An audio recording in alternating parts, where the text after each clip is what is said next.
Grabe yung do or die game ng TNT at Magnolia. Bakbakang TNT tropang Giga kontra Magnolia. Nanganganib ang Grand Slam ng TNT. Intro boys pa rin ba ang Magnolia? So, first quarter nga mga chong. Couple of rebounds ang nakuha ng Magnolia bago tuluyang makapuntos si Sanggalang. 3-point shot naman ang unang puntos ng TNT from Kelly Williams. Pero 9-3 run yung sagot dyan ng Magnolia. Open layup ni Navarro. Floater shot naman ni Sanggalang. Turnover ng Magnolia kaya naman nag-capitalize dyan. Etong si RR Pugoy. Autakan pa si Lucero. Baba sa apat ang hinahabol ng TNT. Another error sa Magnolia. Kaya naman, dyan na naman nag-capitalize ang TNT. 3-point shot ni Calvin Oftana. Binubuenas pa si RR Pugoy. Ganda ng talbog ng bola. Pero matapos niyan, personal run ang ipinakita ni Mike Baroka. 4 straight points. Napatawag ng timeout si Coach Shot. Balik sa tatlong kalamangan ng Magnolia. Matapos ang timeout na yan, another run para sa TNT tropang Giga. Indian Pana, Simon Enciso at Calvin Oftana. Under a minute, palitan ng offensive foul ang dalawang kupunan. RR Pugoy tumikada ng 3-point shot. Pero isang segundo na lang,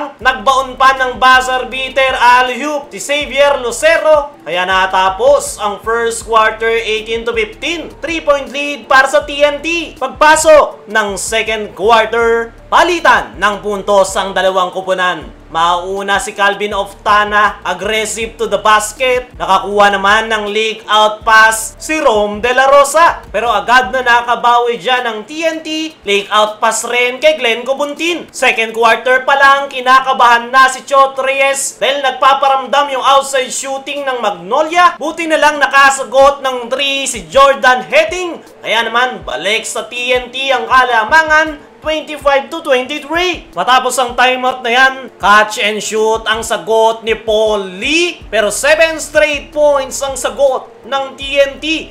Calvin Oftana at Simon Enciso ang nagpasikat sa kanilang kupunan. Nag-iinit na etong si Calvin Oftana. Kaya naman, balik sa 5 ang kalamangan ng TNT. Xavier Lucero, ganda ng tip-in sa ilalim. Sinundan pa yan ng 3-point shot na itong si Jerome Lastimosa. Pero grabe nga yung naging bawi ng TNT.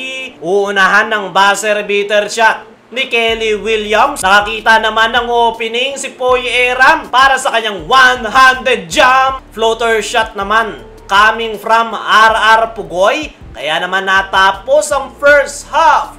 41-33, 8-point lead para sa TNT tropang Giga. Leading scorer si Oftana with 12. Ian Sanggalang naman na may 6 points sa Magnolia Hotshots. Pagpasok ng third quarter, Ian Sanggalang ang unang pupuntos para sa Magnolia. Nakalusot naman etong si Kelly Williams to the basket, easy twos. At tuluyan ang lumobo sa double digit ang kalamangan ng TNT. 8-0 run, nagpapaulan ng 3-point shot ang tropang 5G. Sumali pa si Enciso, namamagana sa 13 ang kalamangan ng TNT.